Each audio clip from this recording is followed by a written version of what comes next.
Hello my dear students, welcome back to team Nishtha. मैं विनोद शंकरन और उसी सीरीज में जिसमें हम IBA SEIO के प्रीवियस ईयर पेपर्स कर रहे हैं, उसका ये सेकंड सेशन है। इन सेशंस में क्या हो रहा है बताओ। एक तो कि हम सीख रहे हैं कि क्वेश्चंस को अटेम्प्ट कैसे करने चाहिए। ओके, सबसे पहले आपने तो सारा ग्रामर वगैरह सारा चीज पढ़ रखा है, प्रिपरेशन तो किया ही होगा। पहले तो सबसे पहला इसका बेनिफिट ये है ये सीरीज को करने पर कि भी क्वेश्चंस को अटेम्प्ट कैसे करना है, पहली चीज। दूसरी बात ये कि जब 10 साल के क्वेश्चन पेपर्स करते हो या 10-20 क्वेश्चन पेपर्स करते हो तो ये समझ में आता है कि सर वोकैबलरी या क्वेश्चन जो पूछे जाएंगे वो इसी पैटर्न में पूछा जाएगा। ठीक है, और कई बार क्योंकि शब्द तो शब्द ही है, शब्द तो शब्द ही है, इसी में पूछे हुए शब्दों को कहीं ऐसा हो कि रिपीट हो जाए लेकिन कोई दूसरे तरीके से, मान लो किसी का सिनोनिम पूछ गया, पॉसिबल है। एक वर्ड जो इसमें आया है उसी का सिनोनिम आपका कोई दूसरा एग्जाम में आ गया, पॉसिबल है। I am not saying that words get repeated या वोकैबुलरी गेट्स रिपीटेड, ये नहीं बोल रहा हूं, लेकिन रिपीट नहीं होगा ये भी नहीं बोल रहा हूं। गेट माय पॉइंट, रिपीट हो भी सकता है। अब आता है सबसे पहला क्वेश्चन, इसमें आ गया, इसमें बोलता है कि द होल एजिटेशन, इसमें आपको फ्रेज का मीनिंग बताना है, ईडियम का मीनिंग बताना है। It says the whole agitation against the new regulations was a storm in a tea cup. एक चाय के प्याली में बहुत ज्यादा हंगामा हो जाए, बहुत बड़ा ही तूफान आ जाए तो क्या हो जाने वाला है, कुछ तो जाएगा नहीं, कप के अंदर ही रहेगा अगर तूफान भी आ गया तो। सो इसका मीनिंग क्या है बताना। कौन सा सेंटेंस सही तरीके से उस इडियम को यूज करता है, तो एक एक करके देखते हैं। पहले मीनिंग समझ लेते हैं, उसके बाद शब्द ढूंढते हैं, याद रखना हमेशा। और कई बार फ्रेजेस का जो मुहावरे हैं उनके मीनिंग्स जो हैं उसको मुझे नहीं जानने पर भी मैं गेस कर सकता हूँ। Storm in a tea cup सिर्फ आपकी इमेजिनेशन है। टी कप के अंदर में स्टॉर्म हो जाए, तूफान हो जाए तो कौन सी बड़ी बात हो जाएगी, फिर तो आप गेस भी कर सकते हो, सेंटेंस भी आपके पास है। तो याद रखना है कि घबराना नहीं है, गेस करना एक बहुत बड़ा गेम होता है। लेकिन प्योर गेस भी नहीं काम करेगा, 100% गेस भी काम नहीं करेगा। नॉलेज 70% हो तो 10-20% आपका गेस भी काम कर सकता है। Try the next one. The agitation was so profound that it spread to all parts of the country. नहीं हो सकता, क्योंकि मीनिंग क्या है, was a storm in a tea cup, एक बहुत बहुत ही कम इंपॉर्टेंस रखने वाला हंगामा। Okay, the disagreement over the crucial policy garnered a universal support, ये भी नहीं होगा। The protest died down quickly as it was an unnecessary first over a trivial matter. Trivial मतलब क्या है, अनइम्पॉर्टेंट, बहुत एक छोटे मोटे अफेयर को लेकर के प्रोटेस्ट हुआ था लेकिन वो तुरंत तुरंत खत्म भी हो गया, तो this is correct. Storm in a teacup. The agitation was joined by thousands of people despite the adverse weather conditions. मतलब ये तो बहुत बड़ा हंगामा है। तो टॉम इन टी कप तो नहीं है, ये तो टी कप से ज़्यादा ही है, पूरे शहर में ही है, तो ये भी नहीं हो सकता। The meaning is third, the correct answer is two. Next one. अब सेंटेंस में कोई एरर है तो मैं कैसे एरर को ढूंढना, मैंने पिछले क्लास में भी बताया था, याद रखना, इस क्लास में बता रहा हूँ, शायद आप इसी क्लास में आए हो। तो याद रखना इस सेंटेंस को पूरा पढ़ना है। सब हमेशा जब सेंटेंस करेक्शन की बात आ जाएगी, किसी भी एग्जाम में आ जाएगी, तो सबसे पहले क्या करना है, रीड द सेंटेंस फुल्ली, पूरे सेंटेंस को पढ़ो, समझो, अंडरस्टैंड द सेंटेंस। अंडरस्टैंड का मतलब क्या है सर, उसका इंटेंडेड मीनिंग क्या है, कहना क्या चाहता है। ग्रामर पहले चेक नहीं करेंगे, पहले चेक करेंगे कि कहना क्या चाहता है। और इसको पहचानने के लिए दो चीज़ें बहुत मदद करती है। अगर फ्रेज क्लॉज का कॉन्सेप्ट अगर आपको आता है तो बहुत अच्छी बात है, ये बहुत अच्छा से मदद करते हैं। फिर हम लोकेट करते हैं एरर्स, मतलब पहले पढ़ते हैं, उसके मीनिंग को समझने की कोशिश करते हैं कि सेंटेंस का मीनिंग क्या है। उसके बाद 3-4 एरर्स आपको ढूंढना ही ढूंढना है। IBA-CIO में 4 एरर्स बड़े प्यार से पूछे जाते हैं। एक है सब्जेक्ट वर्ब अग्रीमेंट, दूसरा है टेंस, तीसरा है प्रिपोजिशन, चौथा है प्रनाउन। इन चारों में से कई सारे क्वेश्चन आ जाते हैं। ऐसा नहीं कह रहा हूं कि बाकी सब ग्रामर के कॉन्सेप्ट बेकार है, नहीं, उसमें भी आ सकते हैं, लेकिन ये दोनों इंपॉर्टेंट, ये चारों इंपॉर्टेंट है। फिर है एलिमिनेट करना, मतलब ऑप्शन एलिमिनेट करने के पहले रीड अंडरस्टैंड लोकेट एलिमिनेट, मतलब RULE, ठीक है, ये करना है। बताओ किस में एरर है। I wrote to Giardino this evening and we return to Paris, all will have been, all will have been being arranged. ऐसा कोई वर्ब का कॉम्बिनेशन हो सकता है एक्टिव में या पैसिव में, नहीं हो सकता, तो टेंस का ही एरर है। क्या लिखना पड़ेगा, I wrote Giardino this morning and when we return to Paris all will have been arranged by him, all will have been arranged by him, ये बीइंग नहीं होना चाहिए, तो वही एरर है, फोर्थ का एरर है।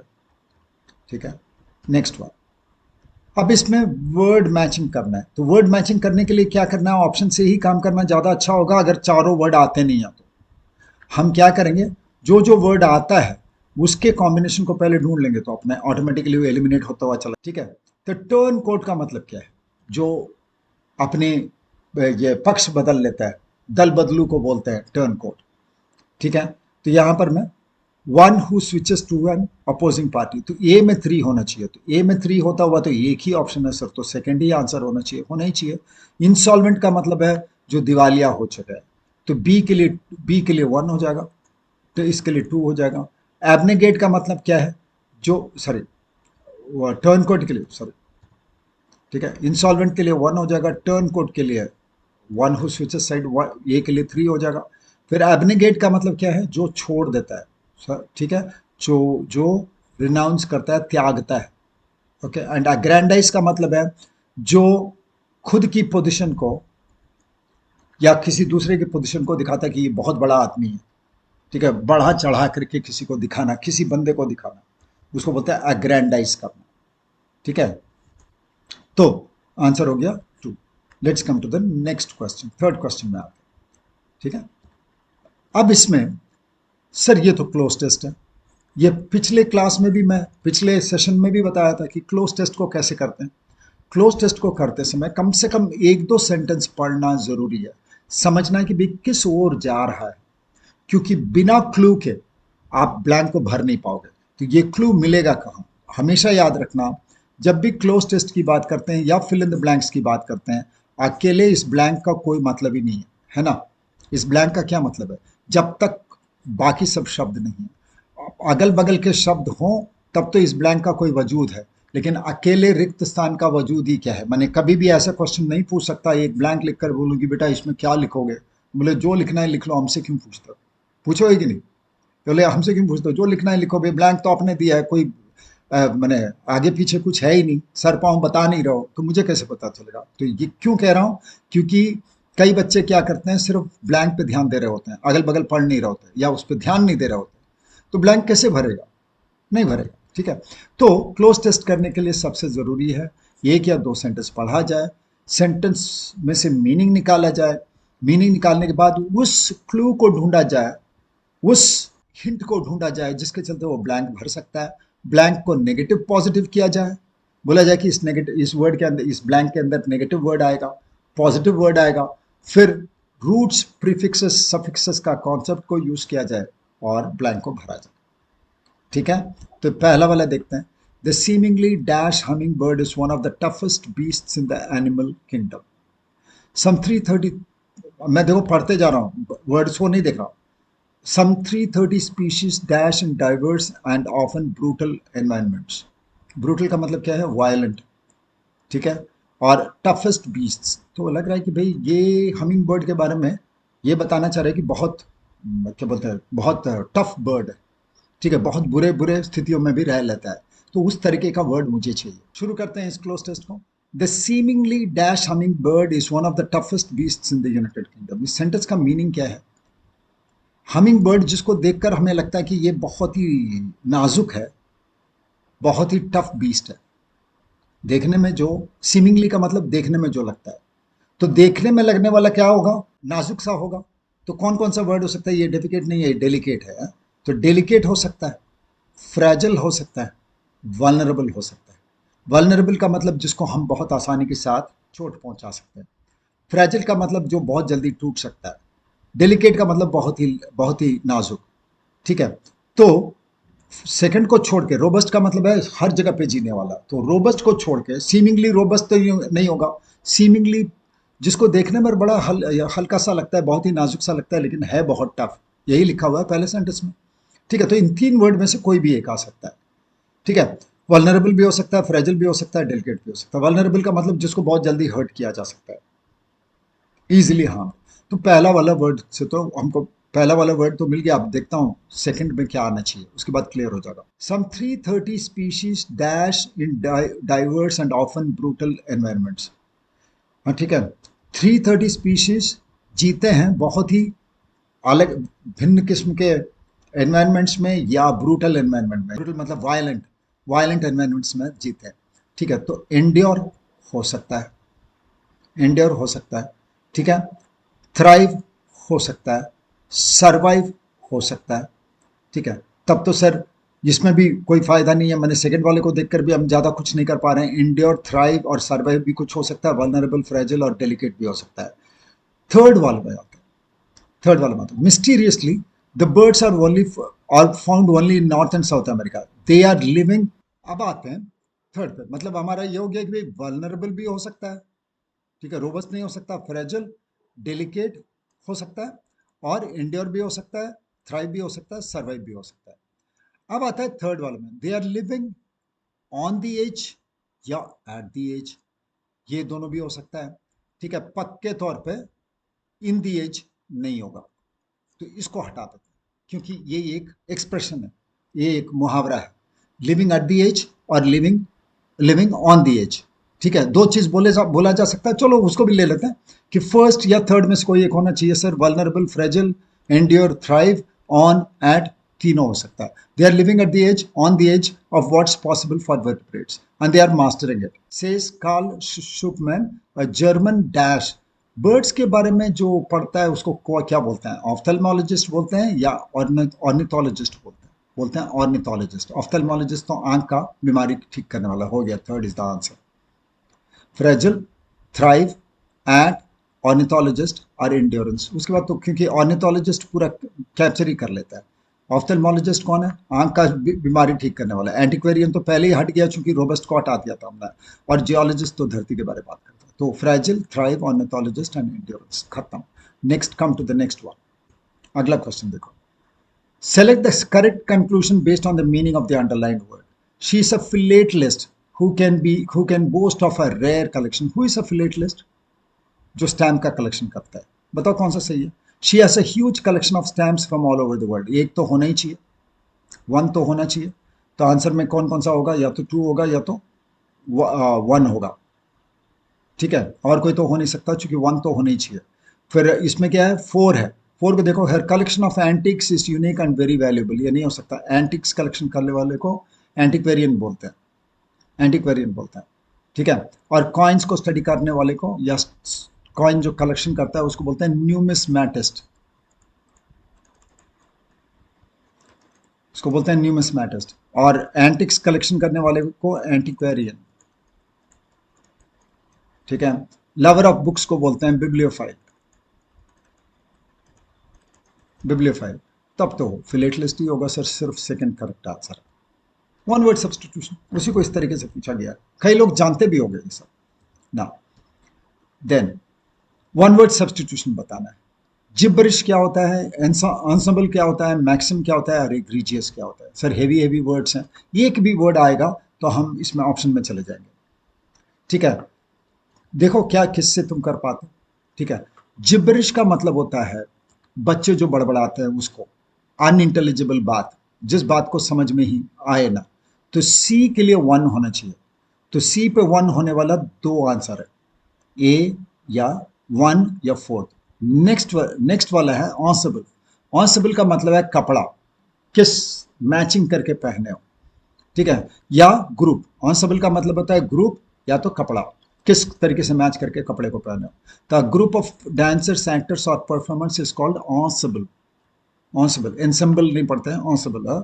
तो डी के लिए टू होना चाहिए, तो डी के लिए टू, पहले वाले में तो पहला ही आंसर है। तो a short pithy statement expressing a general truth और अ रूल ऑफ कंडक्ट, बस सिंपली प्रोवर्ब, मुहावरे को मैक्सिम भी बोलते हैं। और एग्रीजियस का मतलब है बहुत ही बुरा, extremely bad, outrageous and disgraceful. तो आंसर हो गया हमारा वन। ठीक है, नेक्स्ट क्वेश्चन, सिनोनिम बताना है। एग्जेम्पलरी, सर एक चीज बताओ, गेस कर सकते हैं कि नहीं, वोकैबुलरी कर तो सकते हो, अगर चालाक हो तो कर सकते हो। इसमें दो चीजें हैं, जय हनुमान ज्ञान गुण सागर वाला गेसिंग नहीं चलेगा, मतलब भगवान का नाम लेके तो गेसिंग नहीं चलेगा। गेसिंग करने के लिए जरा से आइडिया चाहिए, फिर भगवान आपकी मदद करेंगे। एग्जाम्पलरी लिखा हुआ है सर, ये तो एग्जाम्पल के तरह दिख रहा है, मैं गेस मार दूं, कर दो, वहीं से आया वाला है। ठीक है, एग्जाम्पलरी का मतलब है जो इम्पेक्केबल है। इम्पेक्केबल का मतलब एकदम उदाहरण के तौर पे जिसको ले सकते हो वो क्या होगा, बिल्कुल भी उसमें दाग धब्बा नहीं होगा, मतलब वो बंदा बहुत ही अच्छा इंसान होगा। तो एग्जाम्पलरी का मतलब है इम्पेकेबल। इम्पेकेबल का मतलब है जिसमें दाग धब्बा नहीं है, जो कैरेक्टर का बहुत साफ है। ठीक है, तो इम्पेकेबल और इमैक्युलेट ये सब एक ही जैसे वर्ड्स हैं, एकदम साफ सुथरा होना। और एग्जाम्पलरी उदाहरण के तौर पर आने वाला। डिप्लोरेबल उल्टा है इसका। डिप्लोरेबल मतलब जिसको निंदनीय, जिसको क्रिटिसाइज किया जा सकता है। ठीक है, deplorable one who can be criticised. Substantiate करने का मतलब है सपोर्ट देना, प्रूव करना। ठीक है, अनवर्दी का मतलब तो लायक ना होना। Next one. Now select the correct conclusion based on the meaning of the underlined word. ठीक है, यहां अंडरलाइंड वर्ड है मोनोग्राफ। मोनो का मतलब क्या है, एक। ग्राफ का मतलब है राइटिंग। किसी एक सब्जेक्ट पे, किसी एक टॉपिक पे पूरी तरीके से विश्लेषण कर देना, उसको बोलते हैं monograph. These days he is working on a monograph which is very important for him. तो एक टॉपिक पे लिख रहा है, पूरा गहराई में लिख रहा है। अब सेकंड में आते हैं। His work on a specialised subject is important source for scholars. एक स्पेशलाइज्ड सब्जेक्ट में अगर काम कर रहा है, एक ही सब्जेक्ट पे काम कर रहा है और पूरा गहराई में काम कर रहा है, तो that is a monograph. Memoir the diary, memoir the diary या जीवनी लिखना, तो ये भी नहीं है। तो correct answer is two. Okay, only two is correct. Third is the correct answer. Now sardonic का एंटोनिम बताना है। सार्डोनिक का मतलब होता है सिवियरली क्रिटिसाइजिंग, बहुत ही बुरी तरीके से निंदा करना सार्डोनिक। तो ऑपोजिट क्या हो जाएगा इसका, सार्डोनिक का? ठीक है, ऑपोजिट हो जाएगा बहुत ही आ, अच्छे से बोलना। मैंने सरडॉनिक होना, बहुत सरकास्टिकली बोलना, बहुत ही व्यंग्यात्मक बोलना, और एक बहुत अच्छे तरीके से बोलना, तो ग्रेशियस। सरडॉनिक का ऑपोजिट है ग्रेशियस।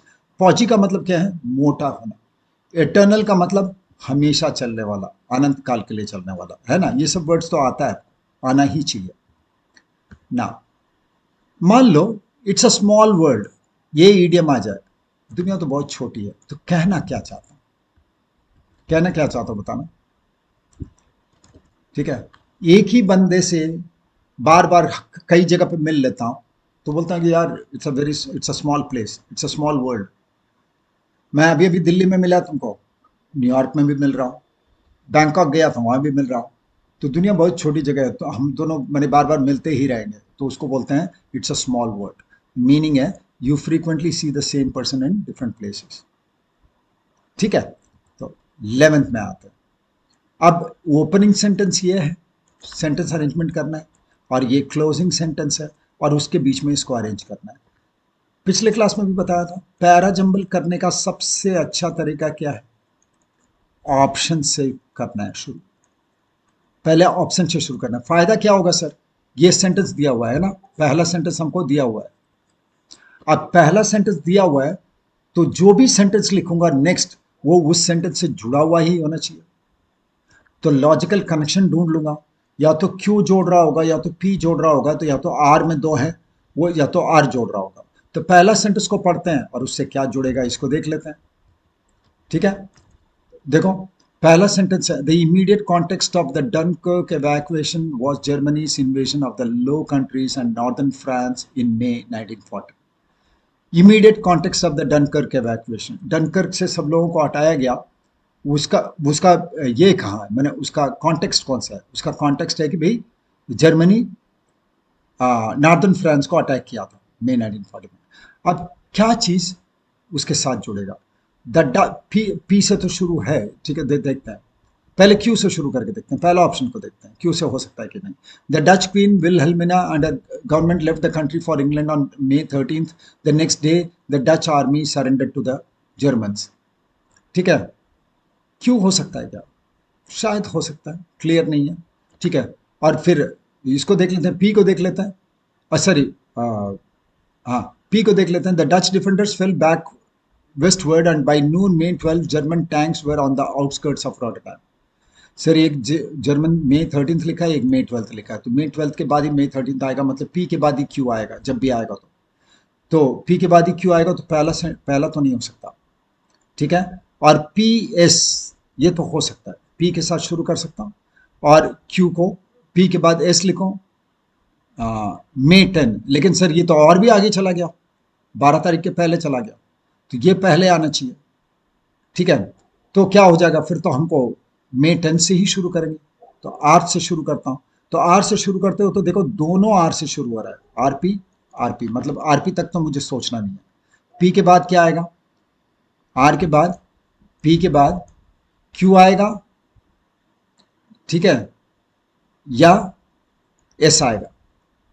ठीक है, तो क्या आ जाना चाहिए, आर पी क्यू एस।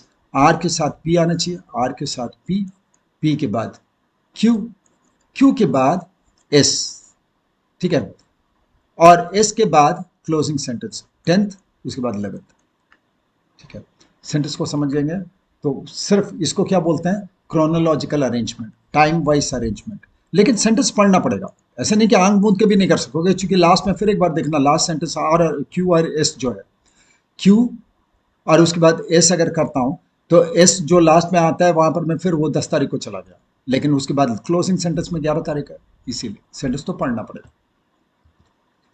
ठीक है, आरपी क्यू एस आंसर। फिर इसमें बताना है कि ऑड सेंटेंस कौन सा है, ए बी सी डी में से ऑड सेंटेंस कौन सा है। पिछले बार बताया था, पिछले क्लास में भी, ऐसे वाले के लिए तुमको कुछ करना नहीं है, चुपचाप इस सेंटेंस का जोड़ीदार सुनो। देखो कोई भी सेंटेंस इस सेंटेंस से जुड़ रहा है क्या, अगर मान लो ए बी से जुड़ रहा हो, या सी से जुड़ रहा हो, या डी से जुड़ रहा हो, तो ए और डी, मान लो ए डी से जुड़ रहा हो, तो ये दोनों ऑड वन नहीं हो सकता, क्योंकि दोनों एक दूसरे से रिलेटेड है, तो ऑड तो नहीं है। ठीक है, तो और ए और डी के बारे में सोचने की जरूरत नहीं है। फिर मैं ए को बी से मिलाकर देखा, सर नहीं मिल रहा है, तो फिर बी को सी से मिला के देखा, मान लो कि भाई इसमें से कोई एक नहीं मिल रहा है, तो वही आंसर है। तो बहुत इजी एक ये क्वेश्चन है, जिसमें एक सेंटेंस को मैं दूसरे से मिला के देखता हूं तो दो सेंटेंस तो यूं ही तुम्हारा कनेक्टेड है, तो ऑड तो नहीं है। तो बाकी दो को से देख लोगे, अगर वो दोनों कनेक्टेड है तो नहीं कनेक्टेड है, तो बस उसमें से एक सेंटेंस होगा, तो उसको एक को चेक करो कि बाकी किससे कौन मिल रहा है। जैसे ए और बी मान लो कि एक दूसरे से जुड़ रहे हैं, अब सी और डी को देख रहा हूं कि एक दूसरे से नहीं जुड़ रहा है, सी डी से नहीं जुड़ रहा है, तो मैं क्या करूंगा, सी को बी से जोड़ के देखूंगा, सी को एक से जोड़ के देखूंगा, अगर नहीं मिल रहा है, और डी को बी से जोड़ के देखूंगा और ए से जोड़ के देखूंगा, हो गया तो ठीक है। ठीक है, तो इस तरीके से आसान किया जा सकता है। जो पहले कनेक्शन मिल जाए उसको तो हटा दो, जो नहीं मिलता वो आपका आंसर है। तो इसमें कौन सा है बताना, इसमें एक एक करके देखते हैं। Subsequent generation of kings hid their tombs in the valley of the kings in an attempt to elude the robbers. ठीक है, बाकी सब जो जनरेशन आए वो अपने राजाओं को छुपा छुपा करके दफनाते थे। The most imposing tombs hit their tombs, और टूम्स की बात हो रही है। The most imposing tombs are the famous pyramids shaped like the sacred mount where the gods first appeared in the creation history. ठीक है, तो ये और ये तो सर कनेक्टेड ही लग रहा है, टूम्स की ही बात कर रहा है। सी देखो, the ongoing deciphering of hieroglyphic writings and research on the life of the pageants is answering several questions on Egyptian culture. इसमें देखोगे ना ये बी से जुड़ रहा है ना ए से जुड़ रहा है, ये दोनों तो तुम्हारा एक दूसरे से जुड़ रहे हैं, लेकिन सी ना इससे ना इससे जुड़ रहा है। ठीक है, अब तो है कि भाई डी को भी एक बार चेक कर लेते हैं। द जाइगैंटिक पिरामिड्स, सर ये तो पिरामिड्स के साथ में जुड़ रहा है, तब सी मेरा आंसर हो गया। ऑड वन आउट तो सी ही है, ऐसे करता ना। फिर सेंटेंस करेक्शन करना है, आर यू एल ई लगाओ, रीड, अंडरस्टैंड, लोकेट, एलिमिनेट। ठीक है, तो क्या बताना, start to relax a hour before bed time with a hot bath और योर फेवरेट म्यूजिक। क्या होना चाहिए यहाँ पर, बहुत ही ईजी है। हाँ, start to relax a hour या एन आवर। ठीक है, 1 घंटे। ठीक है, आवर के लिए एच साइलेंट है, तो ए के साथ एन लिखना है, क्योंकि ये यहाँ पर बस एच साइलेंट हो जाएगा तो आवर आ से शुरू होता है, तो वॉवल्स के साउंड से शुरू होगा, तो एन लिखना है, तो पहले वाला में एरर है। फिर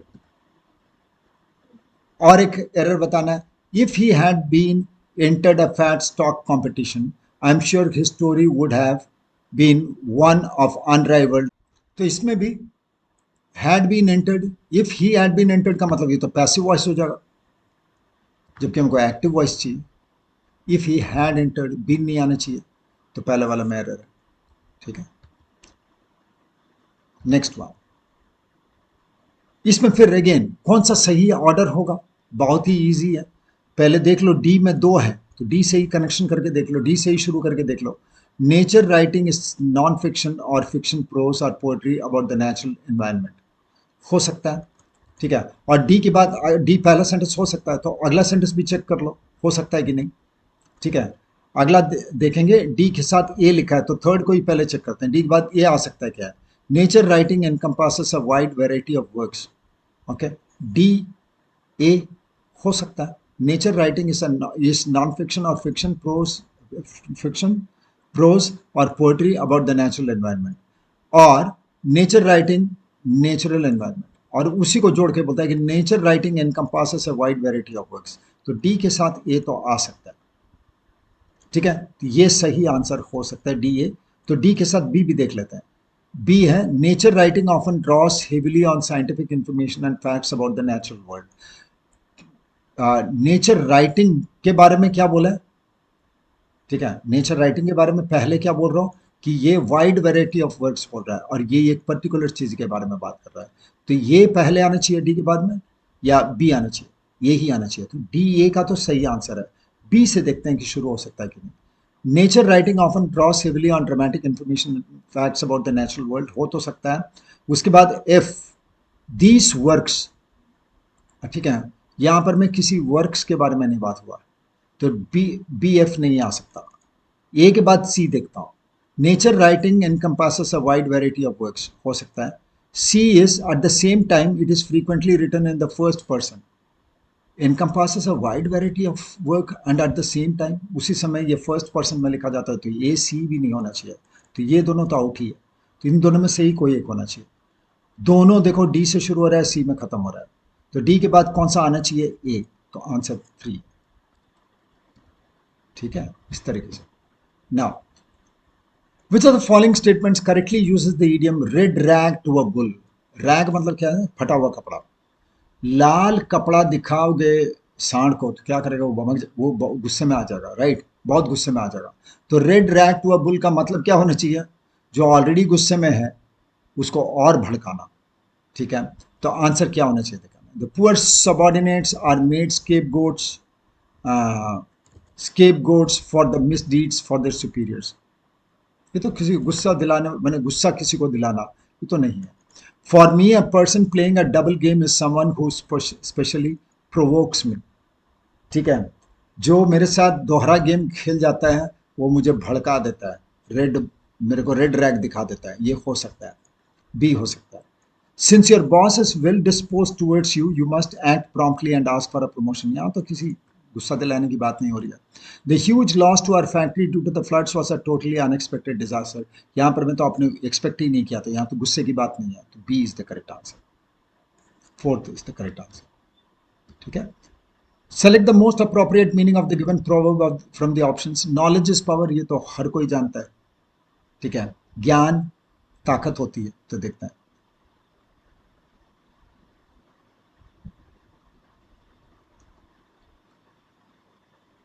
हाँ, said when a son is similar to his father, जब बेटा पापा के जैसे होता है तो हम लोग बोलते हैं लाइक मदर लाइक डॉटर, ये क्या, ये सही है क्या? नॉलेज इज पावर का नहीं है। No one is truly capable of living alone, we need human connection to be healthy, नहीं, ये तो सोसाइटी में रहने के बारे में भी नहीं बोल रहा। When you are in a difficult situation laughing can make it easier to get through that situation, ये भी नहीं होगा। The more you know the more powerful you can be in different areas of your life. अब ऐसे questions तो हमने अभी तक नहीं किया था। ठीक है, तो अब देखो, एक सेंटेंस दिया जाता है और उसको बोला जाता है कि किस ब्लैंक में ये बहुत अच्छा काम करेगा। एक सेंटेंस दिया जाता है, वो 1 में, 2 में, 3 में या 4 में किस ब्लैंक के अंदर में अच्छा काम करेगा। तो क्या करना है, बहुत ही सिंपल कॉन्सेप्ट है। जो भी सेंटेंस, तुम जानते हैं कि जब पैराग्राफ लिखता हूं एक सेंटेंस से दूसरा सेंटेंस कनेक्टेड होता है, तो इसको जहां भी मैं घुसाऊंगा वहां पर मैं ये सेंटेंस उसके पहले वाले सेंटेंस के साथ में और उसके बाद वाले सेंटेंस के साथ में जुड़ना चाहिए इसको, है ना। तो as a result they held a trial and sentence Socrates to death. हाँ, इसके इसके परिणाम, तो किसके परिणाम? तो इसके पहले जो भी होगा, कोई हरकत हुई होगी उसके परिणाम में, तो उसको हमको देखना है कि कौन सी हरकत के किस सेंटेंस में वो हरकत हुआ है। अगर ये समझ में आ जाएगा जो कारण है जिसके चलते उसको डेथ दी गई, ठीक है। तो देखो देखो पढ़ते हैं इसको। Socrates had many disciples, and the greatest of these was Plato. Plato wrote several books which have come down to us. Uh, as a result, they held a trial and sentenced Socrates to death. तो ये तो हो नहीं सकता, ठीक है। अभी तो भाई प्लेटो तो उसका शिष्य था, उसके बारे में लिख रहा है। It is through these books that we know a great deal of his teacher Socrates, ठीक है। तब तो यहाँ तक तो आ ही नहीं सकता। सेकंड वाले में आते हैं। The Athenian The Athenian government, just after the time of Pericles, did not like the methods of Socrates. Socrates के मेथड्स को पसंद नहीं किया, इसीलिए उन्होंने ट्रायल लगाया और सोक्रेट्स को मार दिया। हो सकता है यहाँ पर आ सकता है। आगे बढ़ते हैं, तो सेकंड ब्लैंक हो सकता है। They told him that if he promised to give up his discussions with common people and changed his ways, they would pardon him and let him off, ठीक है। एज अ रिजल्ट, यह तो नहीं हो सकता है कि मैं तुमको छोड़ दूंगा, परिणाम स्वरूप तो नहीं हो सकता। परिणाम स्वरूप होता तो यहां पर मैं सेकंड में होना चाहिए, थर्ड में तो नहीं हो सकता। फोर्थ में देखते हैं। But Socrates refuse to do so and prefer to drink the cup of poison which brought about his death, to giving up what he considered to be his duty. As a result नहीं हो सकता। तो best जगह तो दो ही है, तो blank number 2 first is the option, ठीक है। 19th क्वेश्चन देखो, एरर बताना है, आर यू एल ई लगाना है, read, understand, locate, eliminate. Read करना है पूरे सेंटेंस को, मीनिंग को समझना है। समझने के कैसे समझेंगे, फ्रेजेस और क्लॉसेस के थ्रू। लोकेट करेंगे 4 एरर्स, सब्जेक्ट वर्ब एग्रीमेंट हमेशा हर सेंटेंस में देखोगे, टेंस, प्रीपोजिशन और pronouns. Okay, so chasing the white stag through the forests, never catching it, of course, for it is a creature of legend. क्या बोलना क्या चाह रहा है, ओके बोलना क्या चाह रहा है बताना। अब ये सेंटेंस तो सर समझ में ही नहीं आ रहा। कई लोग ऐसे बोले कि सर ये तो सेंटेंस समझ में नहीं आ रहा है, पूरा ध्यान से पढ़ना है, ठीक है। Chasing the white stag through the forest, comma, never catching it, comma, of course, for it is a creature of legend, ठीक है। ये सेंटेंस बहुत ट्रिकी है, ठीक है। बहुत अच्छे इंग्लिश आने वाले को ही ये समझ में आएगा कि क्या रहा है। Chasing the white stag through the forest, white Stag को फॉरेस्ट में दौड़ाते हुए और कभी नहीं पकड़ते हुए, हाँ, नहीं पकड़ते हुए, चूंकि वो एक क्रीचर ऑफ लेजेंड है, ये तो होता ही है, ये लिखा हुआ है, क्योंकि वो एक क्रीचर ऑफ लेजेंड है, ठीक है। सेंटेंस में कोई एरर नहीं है, सेंटेंस एकदम सही है, but this is a very tough question as such, ठीक है। अगर मान लो ये आ जाएगा तो जरा सा तो सोच में पड़ ही जाओगे, क्योंकि it is not a very regular sentence, common sentence के तरह नहीं है, ठीक है। जैसे मैं बोल रहा हूँ व्हाइट स्टैग को, ठीक है, उसको तो मैं उसका मैं पीछा करने गया और उसको कभी पकड़ा भी नहीं, ठीक है, क्योंकि पकड़ा भी नहीं, क्यों ऐसा होता है, क्योंकि for, because it's a creature of legend. यहां पर मैं फॉर जो है कंजंक्शन है, ठीक है, इसीलिए ये सेंटेंस जरा सा डिफिकल्ट है। Anyway, first is the correct answer, no error. Next one, inertia का मतलब क्या है, ये तो तुम फिजिक्स से ही जानते हो। इनर्शिया का मतलब है कुछ नहीं करना, ठीक है। इसका सिनोनिम है आइडलनेस। इनर्शिया, इनर्शिया तो वही बोलते हैं ना कि भाई एक स्टेशनरी स्टेशनरी स्टेशनरी ऑब्जेक्ट को अचानक मूव करोगे तो वो गिरने लगता है, ठीक है, क्योंकि वो इनर्शिया में है। वो जिस जिस जगह जिस मोशन इनर्शिया भी होता है और स्टेशनरी इनर्शिया भी होता है। इनर्शिया का मतलब होता है आइडलनेस, उसी जगह पे बैठे रहना, उसको बोलते हैं इनर्शिया, तो आइडलनेस। आर्डर का मतलब होता है जील, ये दोनों एक ही है, पैशन, ठीक है, जोश। स्टेमिना का मतलब है ताकत, ठीक है। That is all for this session, see you in the next session.